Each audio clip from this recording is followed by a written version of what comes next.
Hello guys, in today's video I'm gonna show you how to fix lag on Hogwarts Legacy. It's easy. If you want to fix it, all you have to do, just click here and then type game mode. Go to game mode, make sure it's enabled. Go to Xbox Game Bar, turn off this option and then close this one, and after that type here view advanced system settings, and here we'll find performance.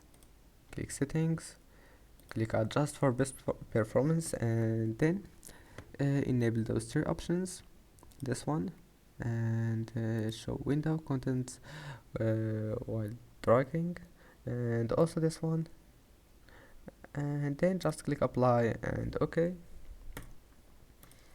And that's it. Now just to start your PC and you will find that your problem is fixed. Don't forget to like and subscribe, and see you in the next video.